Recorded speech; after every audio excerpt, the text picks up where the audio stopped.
Hey guys, welcome back to Fantasy Tipped. Julian here for another waiver wire episode. Obviously, this is the episode where I tell you which guys you should be adding to your team to help you win each and every week. This is the waiver wire episode for week 9. Before I jump into the content today, though, guys, drop a like and hit that subscribe button if you haven't already. And if you do want to take that support to the next level, consider hitting the join button down below here. Or in the description of this video, you can find the link to my Patreon. If you join there, you unlock some perks as well, like being able to DM with me one-on-one and access to early videos. Let's jump into the schedule now, and let's take a look on Monday, December 2nd. There are 3 games. On Tuesday, there are 10, Wednesday 4, Thursday 9, Friday 6, Saturday 11, and Sunday 7.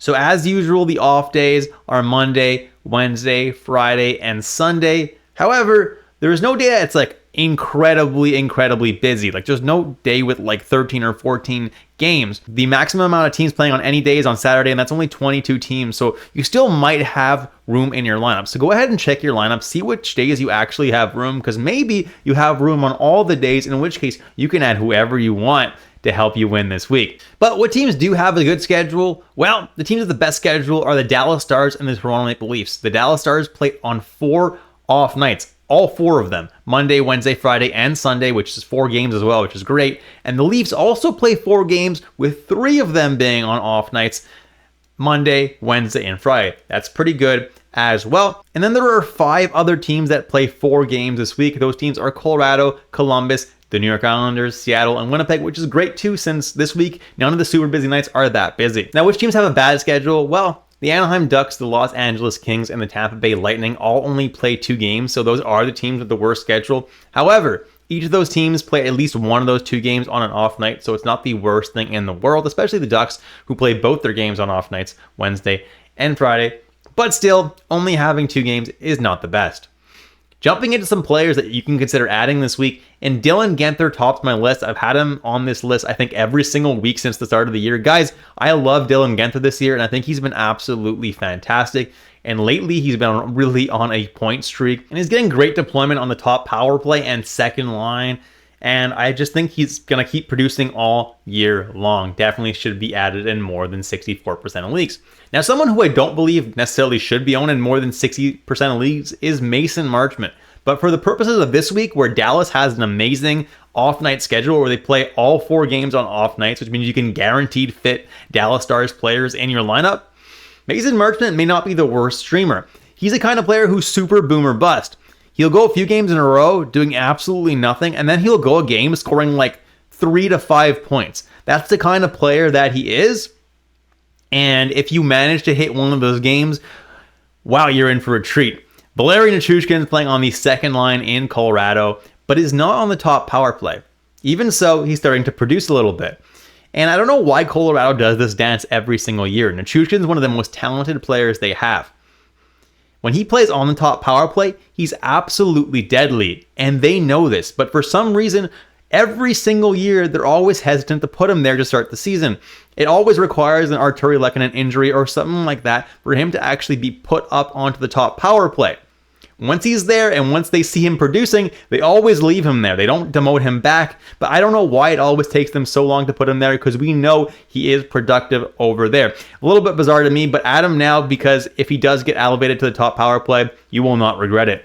Jamie Benn of the Dallas Stars, 51% rostered, is only on the 3rd line in Dallas, but with Dallas having such a great schedule, he's definitely not a bad ad and hasn't been too bad as of late with some points. Fabian Zetterlund's another guy who I like playing on the top line in San Jose with Eklund and Celebrini. Definitely decent deployment for him. For some reason, he's on the top power play though, so I'm not really sure why he's not, but still, he's producing, and I don't mind adding him. Then we have Tyler Seguin playing on the second line in Dallas alongside Marchment, who I already mentioned, as well as Duchesne, who's been insanely good this year. Now, while I don't think Tyler Seguin is going to be able to maintain this all year round, right now he's decently hot and should be added in a week that Dallas really has a favorable schedule. The next guy on this list is Montreal Canadiens' Patrick Laine, who is yet to play this season, but we know the ceiling that this guy has. I'm interested to see how he looks on Montreal, the opportunities that he gets. Does he get to play with Nick Suzuki and Caulfield or something like that? But he's definitely going to be on the top power play. And if he can make a difference, this dude can score loads of goals, could shoot the puck a lot, and really be a difference maker in your lineup. If you do have room on an IR spot, I suggest that you add him right now because he's going to be coming back very, very soon. Sean Monahan is a very good add for this week where Columbus does play 4 games, and if you have room for him in all 4 games, it's a very good add. He's playing top line on Columbus with Kirill Marchenko as well as Voronkov. Kirill Marchenko you also see on this page here. Both of them are very, very good ads. They've been pretty solid all year round. And again, on a week where they play on 4 games, it's a no-brainer ad. Will Cooley of the New York Rangers has just been a revelation this year. He has been so good with the floor that he gives you with his hits, as well as scoring plenty of points. And with the injuries currently in New York, Zibanejad is playing with Will Cooley, so definitely has a solid opportunity there.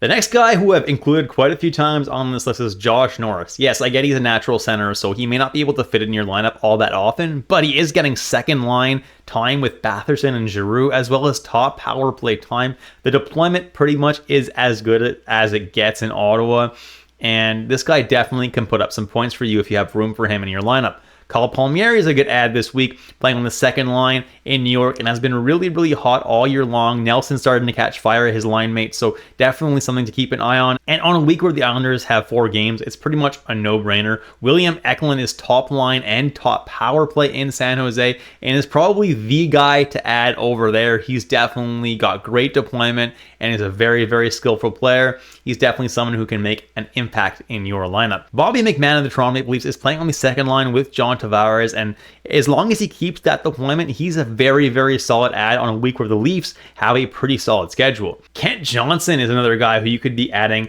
Listed right now as a natural center, but should gain right-wing eligibility soon, is playing on the second line as well as the top power play in Columbus. And since coming back from injury, he scored a total of 5 points in 3 games. Yes, he's absolutely exploding right now, and we know the kind of potential this kid had.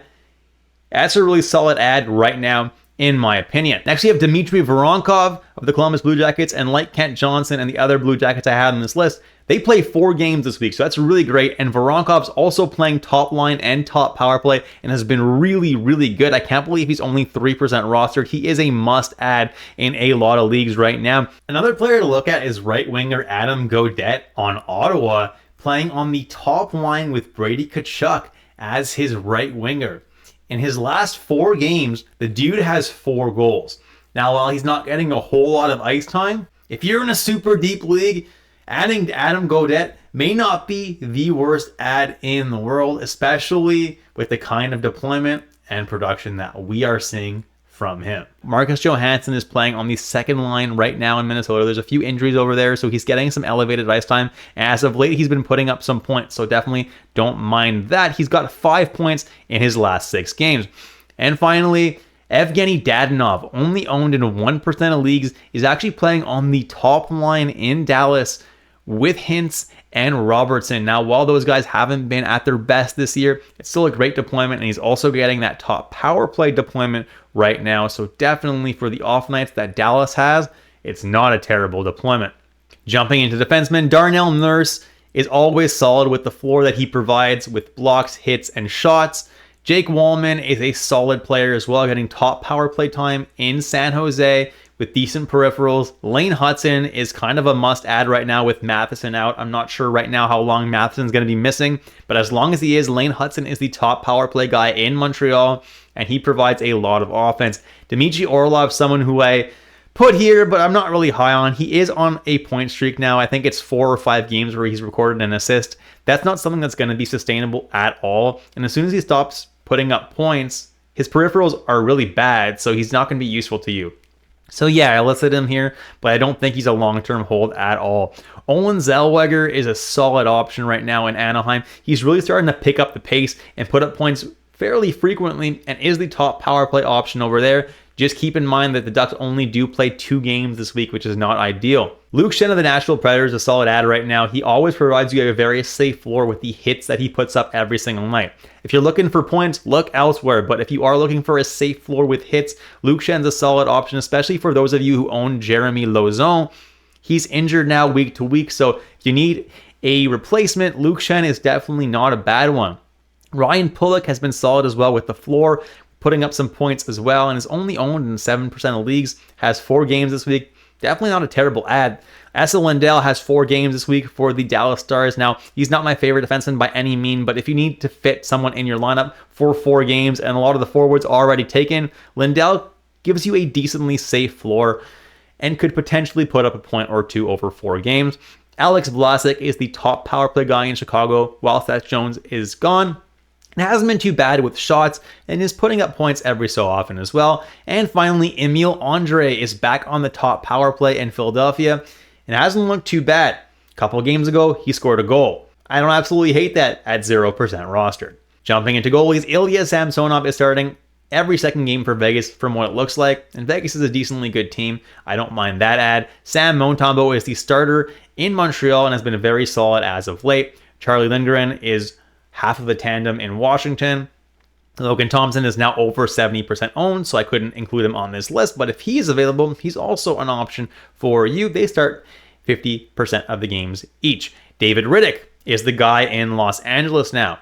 With Kemper injured, Rittich is starting every single game and has been pretty solid. Karel Vejmelka is the starter in Utah until Ingram comes back, and even when Ingram does, Vejmelka has been playing really, really well, and Ingram had not been good this year. I think Vejmelka keeps that starting position or at least splits 50-50. Peter Mrazek of the Chicago Blackhawks is the starter in Chicago until Brasso comes back, and I don't know when that's going to be because he is not making good progression on his health.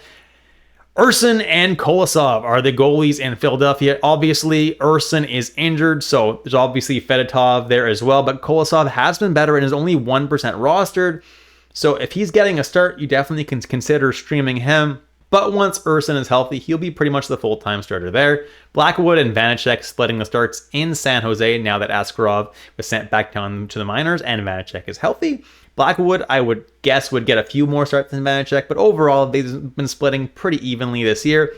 Elvis Merzlikins is the starter in Columbus and is only 16% rosters. So if you need a full-time starter that's available in 84% of league, look at Elvis Merzlikins. And last but not least, Tristan Jarry is not my favorite option at all, but he is getting the majority of the starts right now in Pittsburgh, is outplaying Nedeljkovic as of late. And if you're in a points-based league and you just need a goalie, he is not the worst option in the world. And that's it, guys. Thank you so much for watching all the way through. If you enjoyed the content today, drop a like and hit that subscribe button if you haven't already. And I'll catch you in the next episode of Fantasy Tipped.